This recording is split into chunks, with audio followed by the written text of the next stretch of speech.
നമുക്കിന്നൊരു tasty chicken roast ഉണ്ടാക്കാം. അതിന് വേണ്ടിയിട്ട് 2 കിലോ ചിക്കൻ എടുത്തിട്ടുണ്ട്.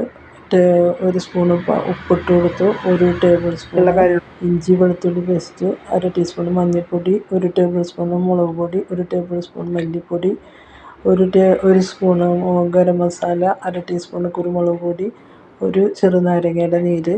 ഇതെല്ലാം കൂടി യോജിപ്പിച്ച് നമുക്കൊരു 2 മണിക്കൂർ റെസ്റ്റ് ചെയ്യാൻ വയ്ക്കാം. അപ്പോൾ ഗരം മസാല ഞാനിവിടെ പൊടിച്ചതാണ്. അപ്പോൾ അത് ചിക്കനും ഉപയോഗിക്കാവുന്ന വിധത്തിലാണ് ഞാനത് പൊടിച്ച് വെച്ചിട്ടുള്ളത്. അപ്പോൾ അത് റെസ്റ്റ് ചെയ്യാനായിട്ട് വയ്ക്കാം. പിന്നെ ഒരു ചട്ടി വെച്ച് അതിലൊരു 4 ടേബിൾ സ്പൂണ് സൺഫ്ലവർ ഓയിൽ വെച്ചിട്ടുണ്ട്. അതിലൊരു 5 സവാള ഇട്ട് കൊടുത്തിട്ട് നമുക്കത് വറുത്തെടുക്കാം. അപ്പോൾ അതായി വന്നിട്ട് നമുക്ക് കോരിയെടുക്കാൻ നോക്കാം.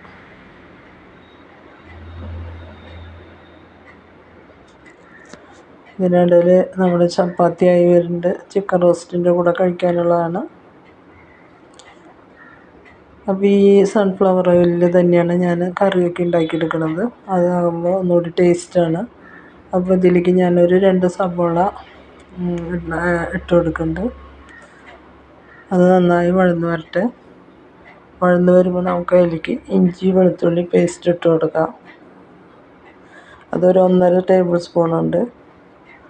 അതായി വരുമ്പോൾ നമുക്ക് 2 കീറി വെച്ച പച്ചമുളക് 2 വേപ്പിലിട്ട് കൊടുത്തിട്ട് നന്നായി ഒന്ന് ഇളക്കി യോജിപ്പിച്ചതിന് ശേഷം ഒരു 3 തക്കാളി നമുക്ക് അടിച്ച് വെച്ചത് ഒഴിച്ചു കൊടുക്കാം. ചിക്കൻ റോസ്റ്റ് ആകുമ്പോൾ നമുക്ക് തക്കാളി അടിച്ച് വയ്ക്കുന്നത് ഉപയോഗിക്കുകയാണ് നല്ലത്. ഇതിലേക്ക് 1/2 സ്പൂണ് പഞ്ചസാര ഇട്ട് കൊടുത്തിരുന്നു ഞാൻ. പിന്നെ 1 സ്പൂണ് മല്ലിപ്പൊടി, 1 സ്പൂൺ മുളക് പൊടി, 1/2 സ്പൂണ് ഗരം മസാല, 1/2 ടീസ്പൂണ് കുരുമുളക് പൊടി ഒക്കെ ഇട്ട് കൊടുത്തിട്ട് നമുക്ക് ഒന്ന് വഴറ്റി പച്ചമണം പോയി കഴിയുമ്പോൾ നമുക്ക് മാരിനേറ്റ് ചെയ്ത് വെച്ച ചിക്കൻ ഇട്ട് കൊടുക്കാം.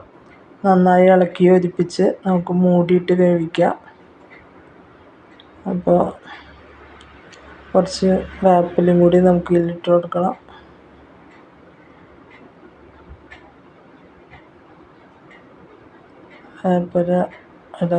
വേപ്പില ഇട്ടിട്ട് നമുക്കൊന്നുകൂടി ഇളക്കി കൊടുത്തിട്ട് മൂടിയിട്ട് വേവിച്ചെടുത്താണിത്. അപ്പോൾ അതിൽ ഉപ്പൊക്കെ ഞാൻ ഇടനേരത്ത് നോക്കിയിരുന്നു, ഒക്കെ പാകമാണ്.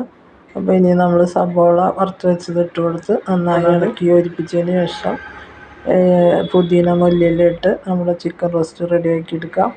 അപ്പോൾ വളരെ ടേസ്റ്റിയായ ചിക്കൻ റോസ്റ്റ് റെഡി ആയിട്ട് നിങ്ങൾക്ക് ഇഷ്ടപ്പെട്ടാൽ ലൈക്ക് ചെയ്യുക, ഷെയർ ചെയ്യുക, സബ്സ്ക്രൈബ് ചെയ്യുക. ബൈ.